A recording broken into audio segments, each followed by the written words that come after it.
Every day, billions of people come here with questions about all kinds of things. Sometimes we even get questions about Google search itself, like how this whole thing actually works. And while this is a subject entire books have been written about, there's a good chance you're in the market for something a little more concise. So let's say it's getting close to dinner and you want a recipe for lasagna. You've probably seen this before, but let's go a little deeper. Since the beginning, back when the homepage looked like this, Google has been continuously mapping the web, hundreds of billions of pages, to create something called an index. Think of it as the giant library we look through whenever you do a search for lasagna or anything else. Now, the word lasagna shows up a lot on the web. Pages about the history of lasagna, articles by scientists whose last name happened to be lasagna, stuff other people might be looking for. But if you're hungry, randomly clicking through millions of links is no fun. This is where Google's ranking algorithms come into play.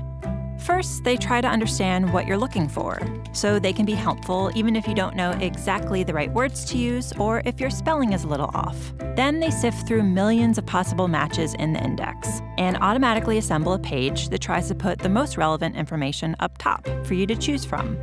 Okay, now we have some results. But how did the algorithms actually decide what made it onto the first page?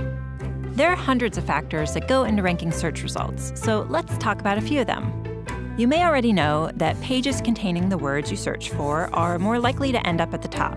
No surprise there. But the location of those words, like in the page's title or in an image's caption, those are factors too. There's a lot more to ranking than just words. Back when Google got started, we looked at how pages link to each other to better understand what pages were about and how important and trustworthy they seemed. Today, linking is still an important factor. Another factor is location, where a search happens. Because if you happen to be in Ormea, Italy, you might be looking for information about their annual lasagna festival. But if you're in Omaha, Nebraska, you probably aren't. When a web page was uploaded is an important factor too. Pages published more recently often have more accurate information, especially in the case of a rapidly developing news story.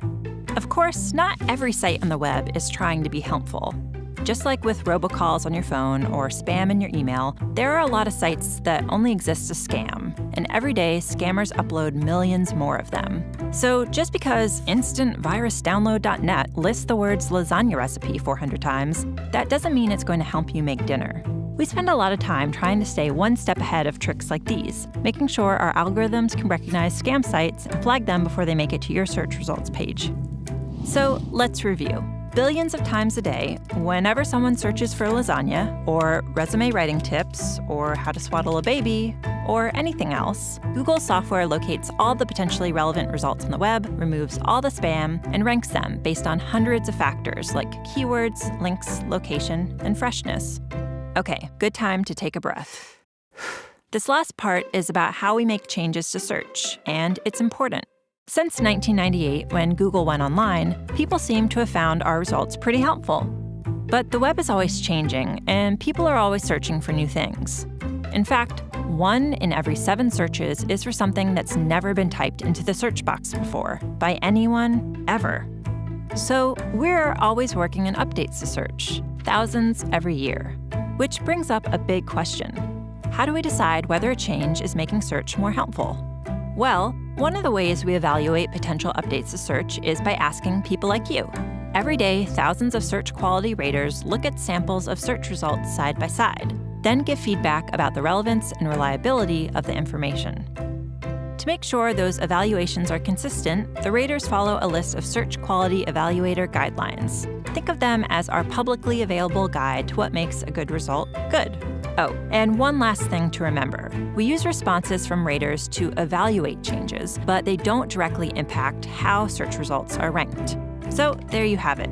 Every time you click search, our algorithms are analyzing the meaning of the words in your search, matching them to the content on the web, understanding what content is most likely to be helpful and reliable, and then automatically putting it all together in a neatly organized page designed to get you the info you need. All in, 0.81 seconds? Wow.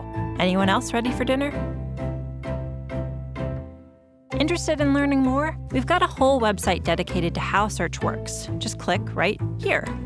Want to read the search quality rater guidelines for yourself? Click right here.